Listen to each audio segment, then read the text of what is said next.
Тэнгэрт цойлсон 100.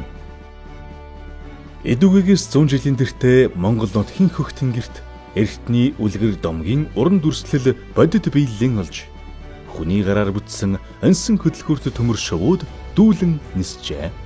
Ардын хөвсгөл ялж, ардын засаг тогтоод удаагүй 1925 оны 5 дугаар сарын 25-ны өдөр Зөвлөл социалист холбоод Орос улсын дээд үд хотоос хөөрсөн U13 загварын ховсгалт Монгол, ховсгалт нам, ховсгалт залуучуудын эвлэл хэмээх оноос нэртэй 3 жонгоц Улаанбаатар хотын консулын дэнж буюу одоогийн Дандарбаатарын гудамж цайз захаас офицеруудын ордон орох зам талбайдас суулт хийснээр Монгол улсын зэвсэг хүчний нисэх хүчний түүх эхэлсэн билээ. Мөн энэ онд Р1 загварын 4 байлдааны болон тагнуулын зориулалттай хөнгөн дайрагч онгоцыг хүлээн авснаар цэргийн нисэх хүчин тал бүрээр улам бүр бэхжиж Аз твдэн агаарын хөлөг эзэмшсэн анхдагч улсуудын нэг болсон юм.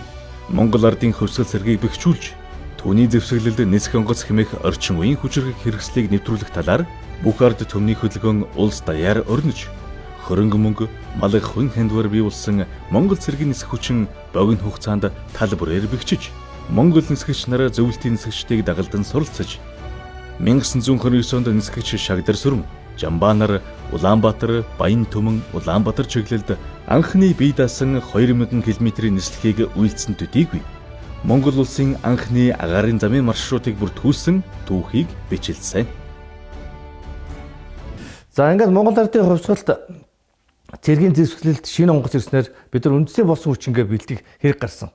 За энэ дагуу бол одоо нийслэл хотын хувьсгалт залуучуудын эвлэл үүрүүдээс одоо тэрүүний шилдэг залуучуудыг хуваарлсан байгаа юм.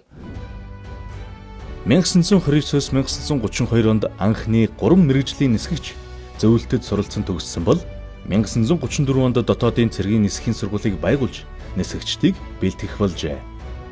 Нисхийн салбар байгууллага ерөөсөө улс орныг батлан хамгаалах, тусгаар тогтлоо бэхжүүлэх энэ үйлсэд бол их олон жилийн түүхтэй гарамгай гавья байгуулж ирсэн ийм түүхтэй байгууллага.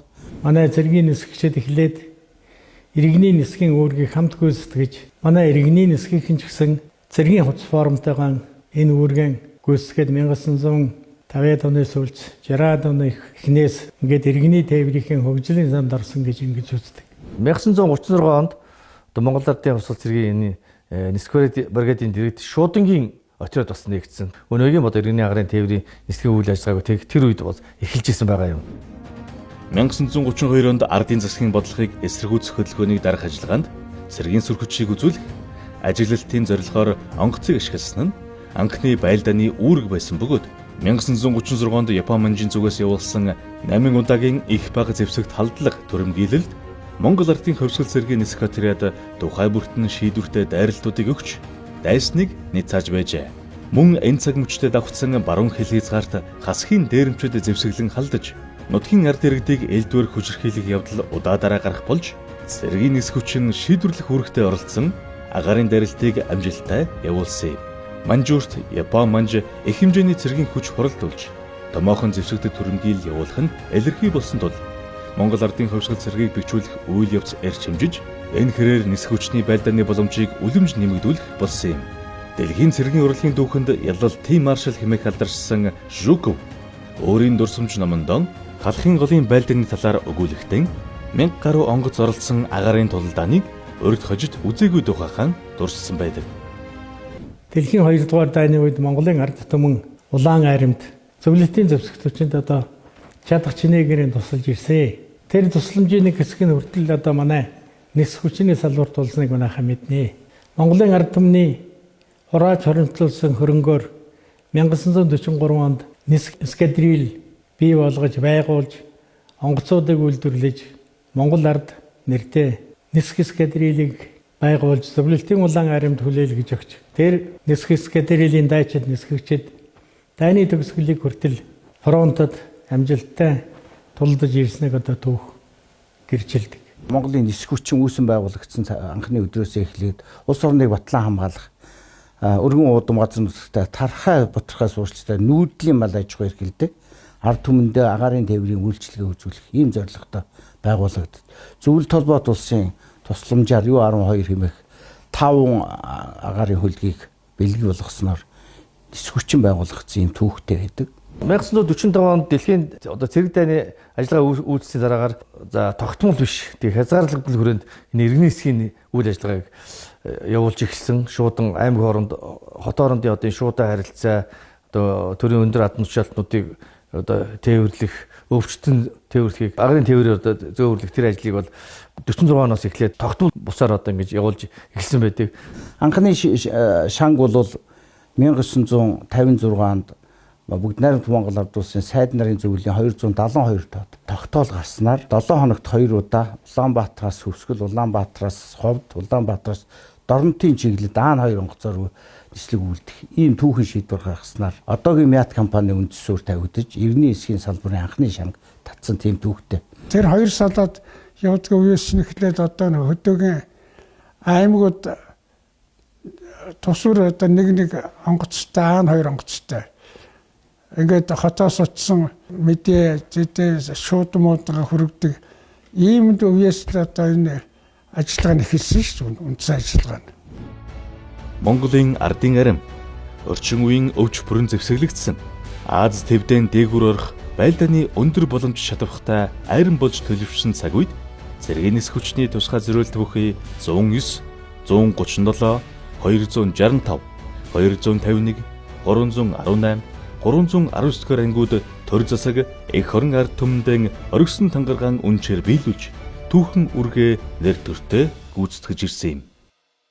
Бидний одоо надтай хамт ажиллаж ирсэн багш нисгч нараас бол одоо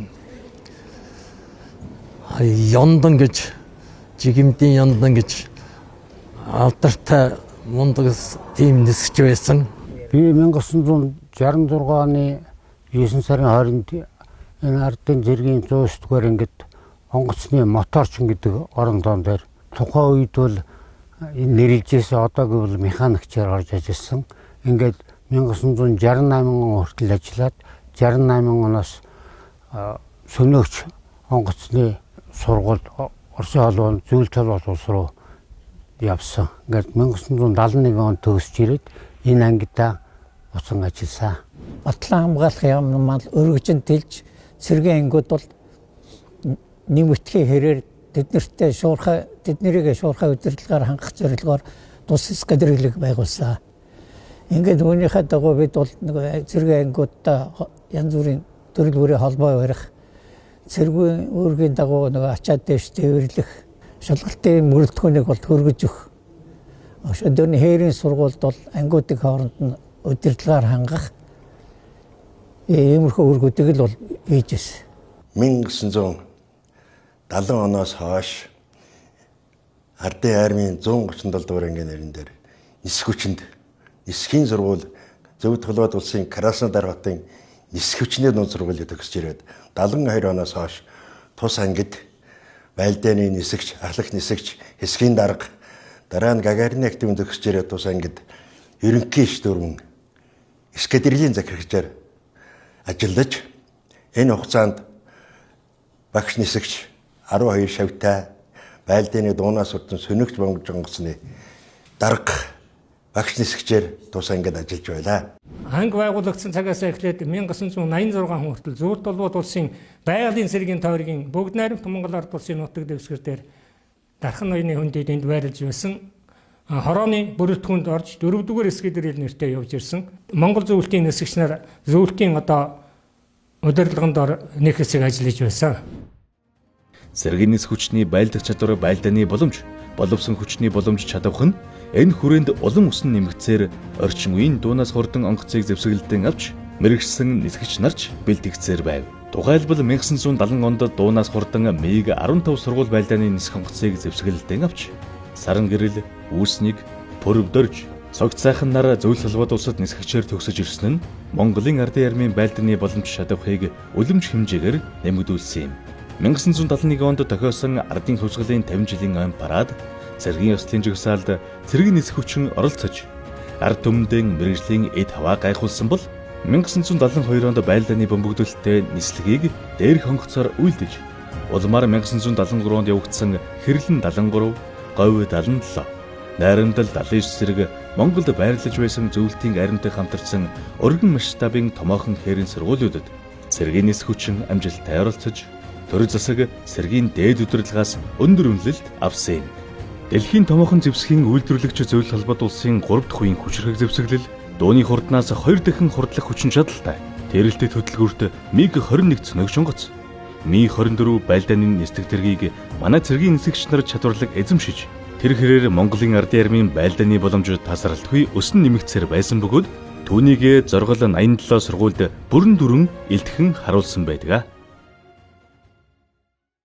1978 онд үндсэндээ байлдааны 12 МиГ-21 онгоц ирж, тэгээд бүх нисгэгчнэр одоо энэ онгоцон дээр бэлтгэгдэж эхэлсэн. 1981 онд ардын хувьсгалын 60 жилийн парадыг нислэгт манай эскадрил бүрэн бүрэлдэхүүнээр 12 онгоцтойгоо оролцсон. Анхны холбооны хангалтын батальон бий болсон. Энэ холбооны хангалтын батальон бол нислэгийн бүх одоо хангалт үйлчилгээний холбооны хангалт үйлчийг хариуцж ажиллаж байсан. Энэ дээр нисхийн нислэг үлдэхэд бас 3 төрлийн аэродромыг тонголсон байх шаардлагатай байдаг.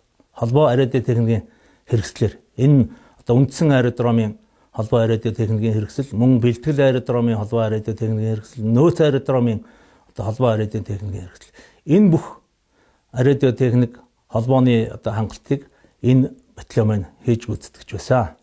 Ингээл одоо анх бол бид Төв аймгийн Алтан булаг суманд үдсэн газраа шилж яваад ангийн ирээдүйн ангийн одоо байгуулах талбай нэг ясан дэвэл одоо газрын өмчүүлээд манай шилж ич.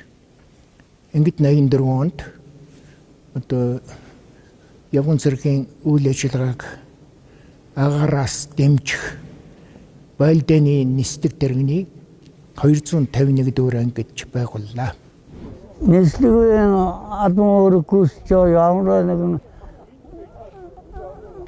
осол аварын тохиолдлоор буух шаардлагатай үед бол тэр ард дүрэн бол бэлэн байж явах ёстой. Энэ анги яаж ажиллаж тийм л ажил хийж. Монгол оронд өрнөсөн ардчилсан хувьсгал, нийгэм, эдийн засгийн томоохон өөрчлөлтийн нөлөөгөөр Монголын ардын армийг цомхон чадварлаг, мэргэжлийн чиг баримтшаад болгон өөрчлөх цэргийн шинжилгээний бодлогыг эргэлт буцалтгүй хэрэгжүүлэх болсон. Энэ хүрээнд улс орны эдийн засгийн боломжоо шалтгаалan өртөг зардал өндөртэй нисэх цэргийн хүчний хөгжил зогсон байдал хүрч, улмаар зэвсэглэл техникийн хоцрогдолд хүрч, нисгэгч, нисхийн техникийн хүний хүчний бодлого алдагдж, уналтад орсон юм. Одоо чинь иргэний нисхийн тухай хууль гэж байсан, улсын нисхийн тухай хууль гэж байгаагүй учраас иргэний нисхийн хуультай энэ тэнцвэр хэмжээний хуулийг бид нар боловсруулах тийм үүрэгтэйгээр янзын айтайх хууль боловсруулсан. Ингээд үндсэндээ бол агаарын довтлогоос хамгаал зэрэг агаарын цэргийн үүрэг гүйцэтгэх хууль эрхцэн үндэслэл тавигдсан. Хуулиа батлуулах гээд өргөн барьж явах тэр үед хууль зүйн дотоод иргэн яам их хурлын тамгын газраас за энэ иргэний нисхийн тухай хуультай ижил төвчний хууль юм байна энэ улсын нисхийн тухай хууль. Тэгэхээр энэ хоёр хуулийн дээд талд агаарын орон зайг нисгэд ашиглах тухай хууль гэж тэр малгай хуулийг хийж өгөх нэг зүйтэй юм. Энийг танай ажлын хэсэг дахиад хийгээд өгөөч гэх. Тэгээ бид нар бас яг тэр ажил руу хандсан шамлал орсон. Ингээд хуулийг боловсруулаад бид нар зэрэг хоёр хуулиа батлуулж ялаа. Холбогдох хууль эрх зүйн баримт бичгүүд боловсруулагдсан батлагдсны дотор зэвсэг түвшний байгуулалтыг 2005 он хүртэл хөгжүүлэх хөтөлбөр, цэргийн байгуулалтыг 2015 хүртэл хөгжүүлэх хөтөлбөр зэрэг урт дунд хугацааны хөтөлбөрүүдэд тусгагдсан агаарын цэргийн хөгжил, цэргийн нисэх хүчнийг хөгжүүлэхтэй холбоотой заалтууд тэдгээрийн хэрэгжилттэй салшгүй холбоотой. Тэгээд зэвсэг түвшний шинжилгээний бодлогын хүрээнд тус ангид 2008 онд Оросын холбооны улсаас хамгийн сүүлийн үеийн зэвсгэл техникийн нэг болох Ми-171 Е-завгарын 2 нэгжийг нийлүүлэхээр болсон нь манай ангийн тэр онгоцоо хүлээж авах бэлтгэл ажил явагдаж эхэлсэн. Энэ хэлтсээрийн хүрээнд Монгол улсын Жанжин штабын дарга нислэгч генерал тоогоогоор галтуулсан ажлын хэсэг Оросын холбооны улсад очиж одоо зэвсэг техникийн талаар ямар зэвсэг техник авах уу гэдгээ ярилцаж тогтсон. За энэ хүрээнд бол нисэх хүчинд Ми-24, Ми-8, бичөөрөө зэрэг одоо ер нь чухал зэвсэг техникийг авахар шийдэж за энийгээ бол 2008-аас 2009 оны хооронд нийлүүлэхээр одоо тогтсон байдаг. Зэвсэгчний 330 дугаар ангийн одоо сүүлийн үеийн хэрийн сургуулиудад оролцох за байлдааны тактикийн хэрийн сургуульд ийм үрг гүйцэтгэх ийм ажиллагаа үндсэндээ эхэлсэн. 10 онд орсон 4 нэг тэрэг маань эсгэгчрээ эргүүлэн одоо тэтгэвэр пенсэнд гарсан одоо Чөлөөнд байсан Ахмад эсгэгчрийг авч за мөн одоо тэр мөн минь эсгэг зэргийн мөн эсгэгчрийг одоо мөн шийдэж ирсээр одоо ингээд хэрийн сургуульд оролцох их үүсвэр тавигдсан. 2019 онд МиГ-29 онгоц 2 ширхгийг 11 сард нийлүүлж Монгол улсынхаа нисэх хүчин бол сөнөөгч онгоцтой болж нислэгээ үйлдэж эхэлсэн. За дараа нь бол 4 сөнөөгч онгоц нийлүүлэгдэж ингээд нисэх хүчин бол одоо хөгжиж байгаа. Шинэ зүүнд Монгол улсын зэвсэг хүчний нэрийн хуудас болсон чухал үйл явдал бол энгийн сахиулах ажиллагаанд манай алпаагчид үүрэг гүйцэтгэх болсон явдал юм. Бэлтгэлд турандаа бат сөхөд цэргийн нисгэгчдийн энгийн сахиулах ажиллагааны анхдагч болж үүрэг гүйцэтгэж байсан бол хожим цэргийн нисгэгч, инженер техникийн ажилтнууд Афганистан улсад нислэг тэрэгний техникийн засвар үйлчилгээний сургалтын багт 8 ээлжинд үүрэг гүйцэтгэж цэргийн инженер техникчдийн алдар гавьяаг мөнхөлсөн билээ. Одоо ирээдүйд бол Монгол улсын одоо энэ манай цэргийн нисгийнхэн маань одоо Судан болон бусад олон улсын энхийг дэмжих ажиллагаанд бас өөрөг гүйцэтгэх юм бол энэ бол зэвсэгт хүчний чадвар, агаарын цэргийн чадварыг бас одоо нэг шат ахиулсан тийм сайхан одоо сургалт бэлтгэл болно гэдэгт бол итгэлтэй байдаг. Цэргийн нисэх хүчин энх цагтаж эх орон ард түмнийхэн төлөө үнэнчээр зүтгэж олон улсын болон хоёр талын хамтарсан сургууль дадлагууд байлдааны бодлоготой сургуулиудад оролцохын зэрэгцээ дадлагын болон хуваарьт нислэг гамшиг ослын голомтод үүрэг гүйцэтгэх эмнэлгийн тусламж татан гаргалт аврах эрен хайх хэлийн хяналтад дэмжлэг үзүүлэх зэрэг онцгой болон тусгай үргийн нислэгийг байгаль цаг үеийн ямар ч нөхцөлд өдөр шөнийг ялгалгүй мэргэжлийн өндөр ур чадвараар тасралтгүй гүйцэтгэж хүлээсэн үргээ нэр төртэй биелүүлсээр байна. Манжирок хотод очиж горны алтайд очиж ингэж оролцож ингэж 171 нисэг тэргээр бол үндсэндээ шүхэр сантын нисэг хийсэн. За энэ байлдааны тэргүүн дээр бол үндсэндээ байлдааны буудлага харуултыг бол амжилттай хийж гүйцсэн юм а. Энэ бол 1990-ад оноос хойш тасраад байсан 10-20 жилийн дараа одоо энэ сургуулиудыг амжилттай хийсээр за манай залуучууд сүүлийн төгсөж ирсэн хүмүүсийн харуултанд мөн сайхан оролцсон. За манай хуучин Ахмад эсгчээр ингэж оролцож ингэж үүрэг гүйцэтгэсэн юм а. Онцгой байдлын чиглэлээр маш их ажил хийсэн. Зүгээр санц суухад бол Отхон тэнгэрийн уулчдын осол тэндэнэс тэрэг маань очиж голлох үргийг хийлээ. 2017 онд Монголын 4 өнцөгт ийм хүрэл баг нь босгосон. Тэр хүрэл багныг босгоход тийшээ тэр багныг босгох материалыг тээвэрлэх боломжгүй. Яг тэгвэл тийшээ машин явах боломжгүй учраас тийм учраас бид нар зөвхөн тэр бүх ажлыг нислэг тэрний одоо оролцоотойгоор гүйцэтгэж ялаа. Нэгэн зуны бахархам түүхийг нисэх хүчний дайчид бүтээхтэн эх орныхон эрх чөлөө тусгаар дөхнөл газар нутгийн бүрэн бүтэн байдлыг агаарын орон зайд баттай хамгаалаад зогсохгүй.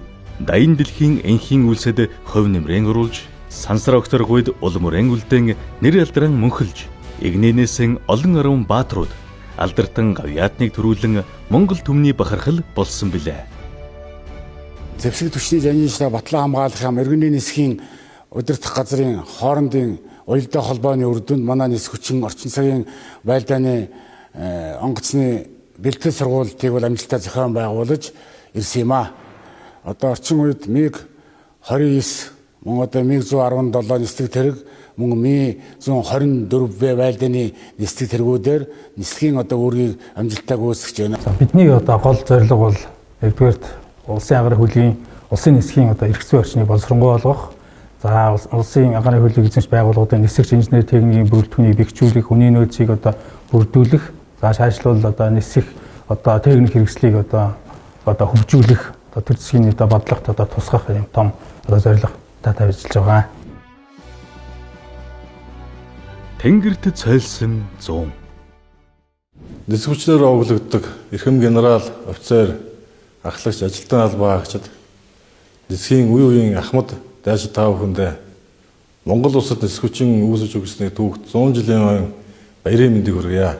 Нисэх хүчнийхээ дайчин замнал түүхэн барахлыг мөнгөжүүлэх, залуу хойшууд их орон чөслийг төлөвшүүлэх, цэргийн нисгийн үйл ажиллагааг сурталчлан таниулах чухал ач холбогдолтой энэхүү баримт кино хийгдэж байгаад туйлын баяртай байна. Өнөөгийн агаарын цэргийн бие бүрэлдэхүүн, зэрлэгээ шинжлэх, нисгийн ари дурамаа шинжилэн засварлах, өдөр шөнийн цаг улирлын ямарч нөхцөл бүх төрлийн онгоцыг хүлээн авах хүчин чадалтай, оншилгоо амжилт зүй засварын төвтэй болох зорилттойгон ажиллаж байна.